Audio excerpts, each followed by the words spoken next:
aos amados irmãos que se encontram na nave da igreja, a todos os visitantes de uma forma e com carinho especial, e ao corpo ministerial na pessoa do pastor Roberto Albertini, as minhas saudações na paz do Senhor Jesus Cristo, amém? Amém. Por gentileza, abra sua Bíblia Sagrada comigo, no livro do profeta Amós, capítulo de número 1. Livro do profeta Amós, capítulo de número 1, e o verso de número 3. Quando os irmãos encontram o texto sagrado, eu quero externar a minha gratidão a Deus por mais esta oportunidade de estar nesta igreja abençoada, ao convite feito pelo meu amigo em particular, o pregador Lucas, que tem sido uma bênção na nossa vida. Nós nos conhecemos só de ouvir falar, né? Aí quarta-feira eu fui lá assistir ele pregar na central e disse: não prego mais lá no São Luís, não. Fiquei com medo de pregar porque o homem prega muito, hein? Deus abençoe. Quero agradecê-lo pelo convite, me sinto honrado. Agradeço o pastor Roberto Albertini, apesar do status na igreja eclesiástica que tem, é muito humilde, me deu liberdade para pregar. E me sinto honrado por isso, porque muitos lugares que nós vamos, e uma pessoa que é muito menor que o Senhor quer mandar mais e quer embarrar e segurar, mas o Senhor é humilde e Deus vai abençoar. Amém? Deus abençoe cada um dos irmãos. Agradeço o irmão Sérgio do Evangeliza Criciúma. Deus vai te abençoar muito, o teu trabalho vai ter muito fruto. Os irmãos encontraram Amós, capítulo de número 1, amém. Versículo 3, que diz: assim diz o Senhor, por 3 transgressões de Damasco e por 4 não sustarei o castigo, porque trilharam a Gileade com trilhos de ferro. Por isso meterei fogo à casa de Hazael, fogo que consumirá os castelos de Ben-Hadad. Quebrarei o ferrolho de Damasco e eliminarei o morador de Biquete-Aven, e ao que tem o cetro de Bet-Eden, e o povo da Síria será levado em cativeiro aqui, diz o Senhor. Quero reler o versículo 3. Por 3 transgressões de Damasco e por 4 não sustarei o castigo, porque trilharam a Gileade com trilhos de ferro. Por gentileza, coloque a sua Bíblia sobre o banco, continue de pé por mais alguns segundos. Se possível for, pegue na mão de quem está do teu lado. Oração nunca foi e nunca será demais. Abaixe a sua fronte, vamos orar. Soberano Senhor e eterno Pai, me apresento diante da Tua grandeza, Senhor, porque sei que sou limitado e pequeno. A Tua palavra diz que é o Espírito Santo que convence, é o Espírito Santo que trabalha, é o Espírito Santo que interpreta nossas pregações aos corações. Mas, Senhor Jesus Cristo, eu quero pedir nesta noite uma atuação especial da Tua parte, na continuidade dessa reunião. Eu quero te pedir, Senhor, com humildade, que o Senhor quebrante corações e que diante da palavra que será ministrada, venhamos nos humilhar diante da Tua presença e reconhecer a necessidade dela. Em nome de Jesus Cristo de Nazaré, que todos, sem exceção, saiam de dentro deste templo abençoados, saiam de dentro desta casa de glória, cheio da Tua presença, para que o Teu nome seja glorificado e exaltado. É essa a minha, a nossa oração, em nome do soberano Senhor. Por gentileza, sente-se, amado, agradecendo e glorificando a Deus. Meus amados, eu quero ministrar uma mensagem simples, com um tema muito simples: Gileade, lugar de grandes expressões. Quando eu olho para o livro do profeta Amós, apesar de ele estar enquadrado na canonicidade como um livro chamado de profeta menor, a sua mensagem ela não perde em nada para os outros. Na verdade, essa é uma nomenclatura dada para podermos entender melhor os estudos da palavra. Quando eu olho para este profeta, eu vejo um homem trabalhador, um homem esforçado. Apesar de não ser conhecido nos círculos proféticos da época, apesar de não ter passado por uma escola teológica de qualidade como a do querigma, apesar de não ter tido muita intimidade com os estudos teológicos e proféticos da época, este profeta que morava numa cidade do interior de Israel, na cidade de Tecoa, uma cidade desconhecida que vivia da agropecuária, a 8 quilômetros de Belém, a 16 quilômetros de Jerusalém, no meio do nada. Ali estava um profeta que tinha aproximadamente 3 ofícios. Ele era colhedor de sicômoro, isso é, ele colhia um fruto chamado figo bravo, que era encontrado em árvores com 6,5 metros de largura, que continham espinhos gigantes e ponte aguda. Aqueles espinhos mesmos enfrentados por Zaqueu, quando viu Jesus, e para ter uma visão melhor de Jesus, subiu naquela árvore. Esta era a figueira brava com a qual Amós trabalhava e colhia dali frutos, que era tão humilde que somente a classe operária e pobre de Israel naquela época utilizava para alimento. Este homem enfrentava todos os dias trabalhos árduos, até mesmo como boieiro, isso é, ele cuidava de bois, de vacas, também era pastor de ovelhas. Então eu me deparo com um homem trabalhador, um homem que não tinha tempo para muita coisa, um homem que estava no anonimato, um homem que estava no desconhecido. E enquanto isso, a situação internacional da época era uma situação cheia de colisões, cheia de conflitos. Porém, a vida de Israel naquela época, da nação de Israel, estava agradável. A morte de um imperador chamado Ben-Hadad Nirari III, da nação da Síria, havia sido morto.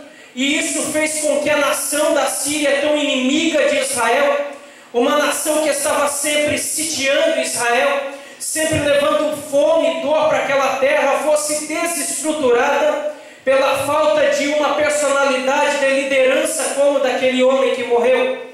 Isso deu uma situação confortável a Israel por durante 40 anos. E também os povos do Egito e a Síria estavam de uma forma desequilibrados. Isso fez com que Israel tivesse uma sensação de segurança e eles vieram a enriquecer. Mas a bênção, talvez, que Deus enviou àquela nação, tornou aquelas pessoas enrijecidas pelo orgulho, tornou aquelas pessoas ruins, tornou aquelas pessoas terríveis. E as Sagradas Escrituras nos informam que aquele povo começou a agir com injustiça social, de maneira que as camadas sociais, de maneira que os grandes nomes da política, os grandes juízes, os presidentes, os prefeitos, os homens da política da época, viessem a agir com corrupção. A história nos diz que aquele povo, aqueles juízes, eles vendiam o direito do pobre por um par de chinelo. O meliante chegava lá com um par de chinelo e comprava a sua causa ou a sua vitória jurídica, de maneira que os pobres vieram a ser oprimidos mais e mais, o rico cada vez mais rico e confortável, e o pobre cada vez mais pobre. A história nos diz que este povo vivia em uma situação religiosa terrível, de maneira que eles adoravam várias divindades e estavam dividindo o culto a Deus, também com Baal e outras divindades. Foi neste instante da história que Deus levanta um homem desconhecido, um homem que estava no anonimato, um homem que a sociedade eclesiástica da época não conhecia, de maneira que quando ele começou a profetizar, o sacerdote, o sumo sacerdote Amazias foi contra ele e disse: de quem família tu és? Qual foi a escola teológica que estudasse para estar aqui pregando? E este profeta diz: olha, Amazias, eu não sou profeta nem filho de profeta, não tenho uma família de impacto social, não tenho uma família que tenha influência social, mas eu sou lá do meio do pó, eu sou lá do meio da fazenda, eu sou lá do interior, mas o Senhor me levantou por profeta. Eu tenho uma certeza da minha chamada e eu não vou parar de falar. E quer saber de uma coisa? Tu vai cair no pedestal, porque foi o Senhor Deus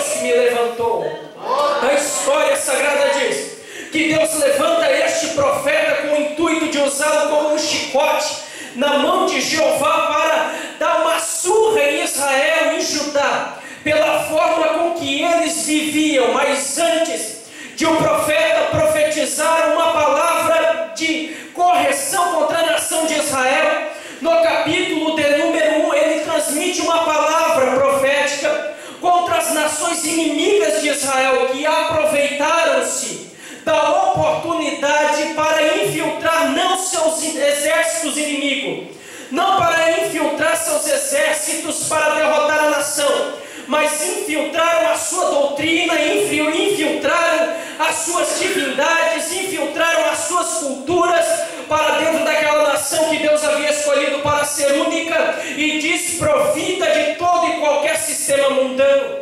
Foi neste instante que o profeta Amós começa a profetizar. E antes de ele levantar essa profecia de correção a Israel, o soberano Senhor e eterno Deus, que estava com certeza assentado no alto e sublime trono, como disse o profeta Isaías, lembrou que ele tinha um compromisso com o povo de Israel. Ele lembrou que um dia, lá em 2 Reis, capítulo 13, Hazael, rei da Síria, que havia sido profetizado por Elias para reinar na Síria, ele havia levado o seu exército contra Israel e havia os humilhado e havia pisado eles de uma forma que a Bíblia descreve no versículo 7 do capítulo 13 de 2 Reis, que trilharam como pó aquele povo, deixando eles sem um exército para protegê-los, deixando eles a humilhação, deixando eles caído e pisado. Antes de Deus olhar para o erro de Israel, antes de Deus corrigir Israel, ele lembrou do seu amor para aquela nação e com certeza na eternidade ele pensou: ninguém pode mexer com a menina dos meus olhos, o único que pode encostar nela e corrigir ela sou eu, o único que pode dar uns tapas nela sou eu, o único que pode corrigir a menina dos meus olhos sou eu. A Síria entrou derrotando,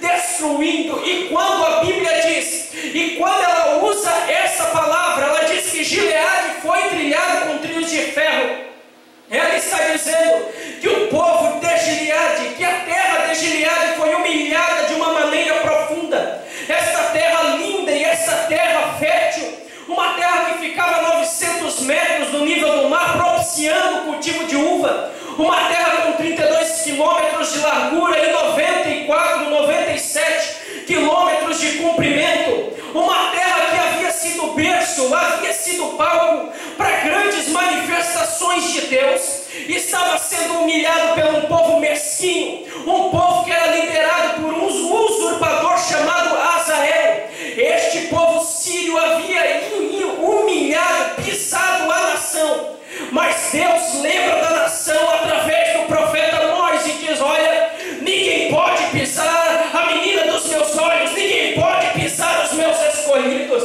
ninguém pode levantar a mão contra os meus filhos, o único que pode trabalhar com eles sou Deus, o único que pode. Eu abro um parênteses para dizer para você aqui nessa noite, irmão, você não pode pisar o teu irmão porque ele é Israel, você não pode humilhar o teu irmão, você não é instrumento de justiça contra a vida dele, você é igual a ele, diante de Deus somos todos iguais. Então abaixa o teu dedo de juiz e levanta a tua mão e ergue os teus braços de amor e abraça aquele que está caído. Sabe o que eu estou percebendo hoje?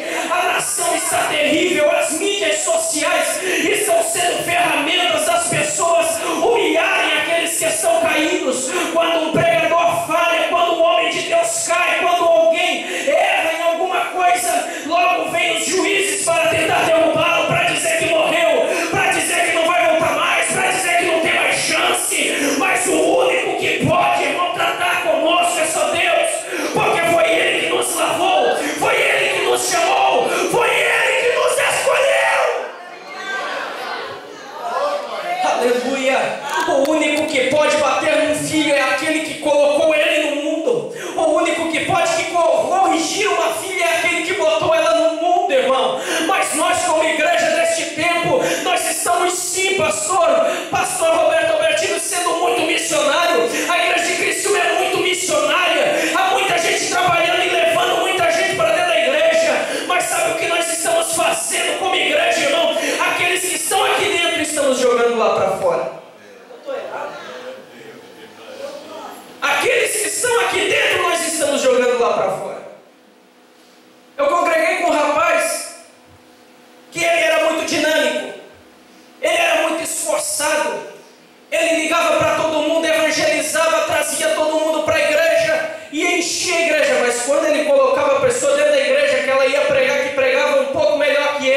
tratava de tirar ela de dentro da igreja. E essa é a expressão da igreja brasileira do século 21. Essa é a expressão da igreja. Você sabe por que abriu um monte de igreja por aí? Porque nós estamos mandando eles para lá. Porque se tratássemos todos com amor, seria muito menor esse crescimento vertiginoso de denominações e seitas heréticas que está surgindo aí. Se abraçássemos mais, ao invés de julgar, nós teríamos muito mais gente aqui nestes bancos hoje, nesta noite. Não teria lugar para sentar. Eu me lembro, irmão, quando aceitei Jesus, que a igreja era cheia, todo culto ficava gente em pé. Você sabe por quê? Porque os nossos irmãos não se preocupavam em julgar, eles deixavam isso para Deus. Os nossos irmãos não se preocupavam em derrubar ou pisar aquele que está caído, mas abraçavam. Eu me lembro que muitas vezes eu estava triste, as pessoas me visitavam e diziam: não desanima, fica aqui do meu lado. E assim eu me esforçava mais para estar ali. Mas sabe o que está acontecendo, irmão? Quando eles veem que a nossa agenda não aparece na internet, eles dizem: adulterou, caiu, temos que derrubar. Não é assim, irmão? Está acontecendo. E o profeta mais foi levantado aqui para ser uma ferramenta de lembrar, neste capítulo 1, versículo 4, do que houvera feito a Síria 100 anos antes aproximadamente contra Israel, quando entraram no capítulo 13, dentro da nação ou da terra de Gileade, trazendo tamanha humilhação, talvez achando eles ser instrumentos de justiça contra aquele povo de Israel que andava errante. Levaram humilhação àquela terra, e eu trago uma simbologia aqui nessa noite. Diz a história que aquela terra era fértil na produção de uvas, de vinhas, e quando havia a colheita da uva, havia uma grande festa de alegria, tradição judaica do tempo e da época. Eu começo a interpretar isso como que a alegria daquelas pessoas havia sido trilhada, havia sido arrancada. Aquele povo que tinha uma floresta, uma fauna e flora abundante, simbolizando prosperidade, abundância, conforto, estava sendo trilhada, estava sendo arrancada, pisada por Azael, símbolo de Satanás. Quando eu começo a analisar esta situação e percebo que foram muitas as coisas lindas que aconteceram naquela terra, aquele foi um lugar de grandes expressões. Certa oportunidade, Esaú foi encontrar-se com Jacó no val de Jaboque, ali na terra de Gileade. Ali foi o palco para a reconciliação daqueles irmãos e daquelas famílias. Certa vez, Jacó saía da terra, da casa de Labão, e fugia daquela casa, e ali na terra de Gileade, ele fez novamente um pacto e fez as pazes com Labão, seu parente. Diz a história que eles levantaram um monte de pedra, e Jacó deu o nome de Galede, que significa Gileade, ou monte da testemunha. Então a palavra Gileade significa monte de testemunha, e realmente Gileade testemunhou grandes manifestações. Vinha da terra de Gileade aquela comitiva que trazia especiarias da terra de Gileade, e em direção ao Egito levar para Faraó, e encontrou-se com os irmãos de José, que venderam José para aquela comitiva de ismaelitas que vinham da terra de Gileade. Foi a terra de Gileade um lugar de refúgio para o povo de Israel quando fugia dos filisteus, no capítulo 13 e versículo 7 de 1 Samuel. O povo de Israel, que era liderado por Saul em uma guerra contra os filisteus, acabaram sendo vencidos, e Gileade foi um lugar que refugiou aquele povo. Foi na terra de Gileade que Davi encontrou um moço, um senhor, melhor dizendo, chamado Barzilai, que lhe deu refúgio, comida e proteção para Davi, que fugia de Absalão, seu filho, que tinha o intuito de matá-lo. A terra de Gileade era uma terra que deu e foi berço para o nascimento do profeta Elias, que era gileadita. Foi a terra que da onde saiu o juiz chamado Jefité, que deu vitória ao povo de Israel. Foi a terra que foi berço de Jair, pai de Jefité, outro juiz de Israel. A terra de Gileade, uma terra de grandes expressões, de grandes manifestações divinas,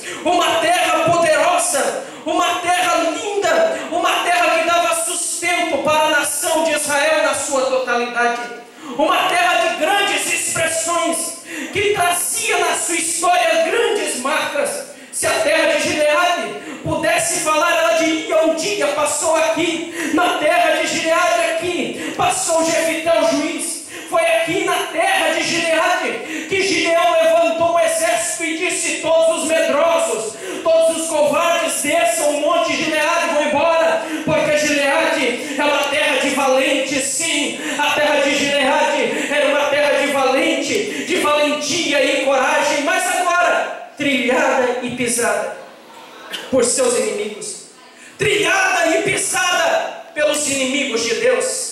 Eu posso interpretar aqui nessa noite da seguinte forma: todos nós aqui um dia tivemos mais expressões. Hoje muitas vezes eu vejo pessoas dizendo: um dia eu pregava, cantava, um dia eu profetizava, um dia eu falava língua estranha, um dia eu não conseguia me conter e saía profetizando na igreja, mas hoje eu não consigo mais. Irmão, hoje é uma noite de restauração para a tua vida. Hoje é uma noite de reconstituição da tua chamada.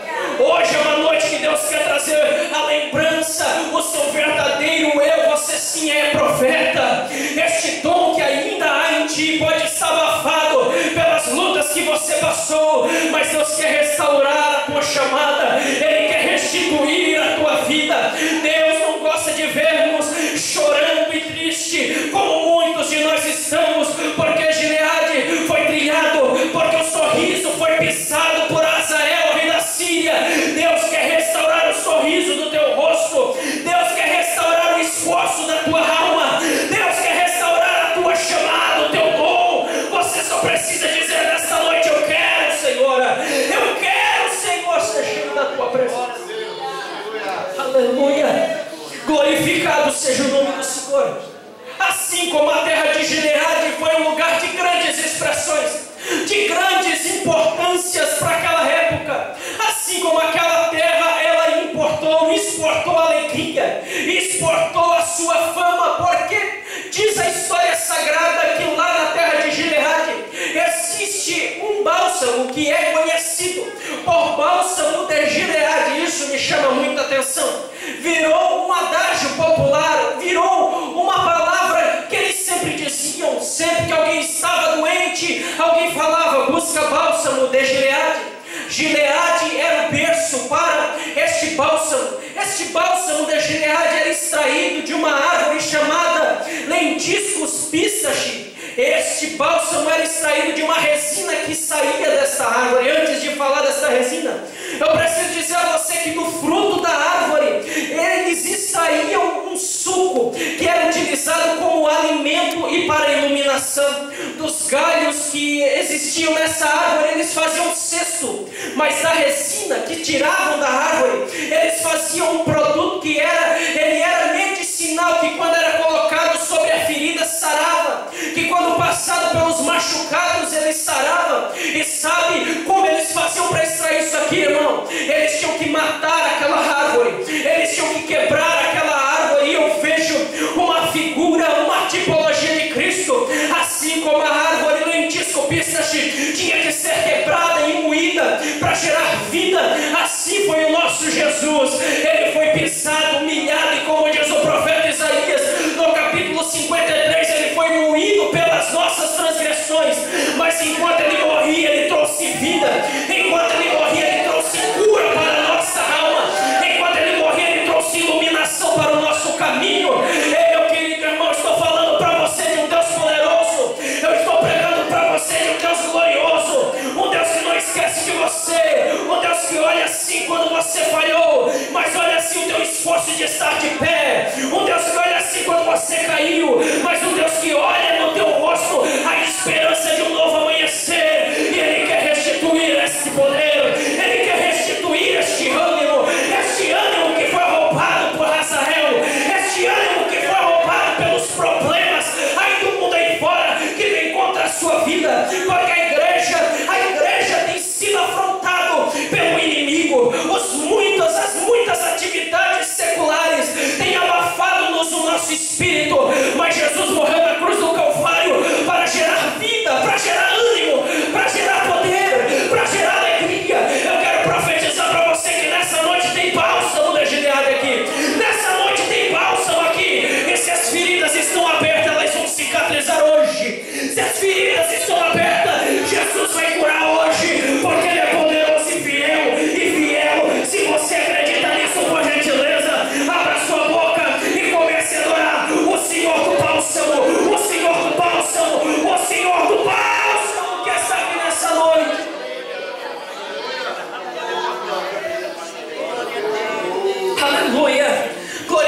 Louvado seja o nome do Senhor.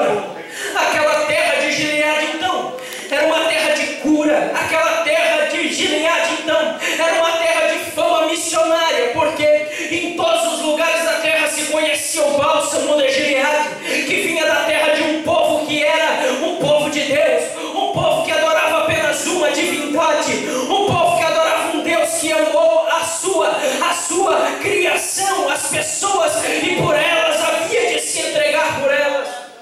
Sim, a terra de Gileade era uma terra de alegria, era uma terra de vitória, era uma terra de abundância, era uma terra de fertilidade, era uma terra de destaque, de refúgio, mas estava sendo pisada, estava sendo trilhada, estava sendo humilhada. Essa expressão simboliza humilhação, simboliza que o inimigo está humilhando aquela terra, simboliza que o inimigo está pisando aquela terra. Mas quando o inimigo pisava, não imaginava que à frente deste povo havia um Deus tremendo, que sobre este povo havia um Deus tremendo, que a retaguarda deste povo havia um Deus poderoso olhando, vigiando, e ninguém pode tocar em você, ninguém pode tocar em mim, porque aquele que toca na menina dos olhos de Deus está tocando no próprio Deus, está tocando no próprio Deus. Então vigia, irmão, o que você tem tocado aí, porque se você tocar no alvo de Deus, e você tocar de uma maneira incerta,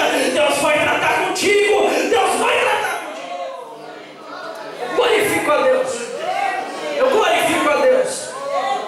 Eu passei um período de dificuldade porque eu choro com meus amigos, eu choro com aqueles que são meus amigos, e eu passei um período de dificuldade onde eu sofri com um irmão, muito amigo meu, pastor, e eu chorei com ele, e eu sofri com ele, porque eu vi o quanto ele foi pisado por murmurações, por calúnias. Depois que eu vi isso, irmão, depois que eu vi isso, pastor Roberto, eu aprendi por que a gente não pode passar uma murmuração para frente. Porque murmuração é murmuração, irmão. Murmuração nunca foi verdade. E passaram a murmuração desse pastor, e ele foi sendo foi caindo, declinando, e humilhando, e a mulher chorando do lado. E eu disse: pastor, tu não fez nada, pastor, por que estão te pisando demais? E ele disse: não, eu não fiz nada. A minha esposa um dia estava aqui, estava do lado do telefone, era por volta das 11h30 da noite, o telefone tocou, e a esposa dele do lado, ouvindo o que ele dizia, e de repente o telefone tocou, ela atendeu o telefone, e ele disse: o pastor fulano de tal está em casa? Ela disse: não está. Ela falou: ele está dormindo. Naquele momento aquela pessoa estava indo fazer uma murmuração, dizer que aquele pastor estava entrando no motel da cidade para adulterar. Sabe o que é isso, irmão? É o diabo agindo. Como disse Goebbels, ministro da comunicação de Hitler, uma mentira contada 100 vezes torna-se verdade. Então, se você continuar contando mentira, falando mentira do homem de Deus, as pessoas vão entender como se fosse verdade. E sabe o que vai acontecer? Aquele homem vai ser humilhado e pisado, vai ser derrubado pelo ministério, até mesmo por pessoas do lado. Mas Jesus não quer isso para a igreja.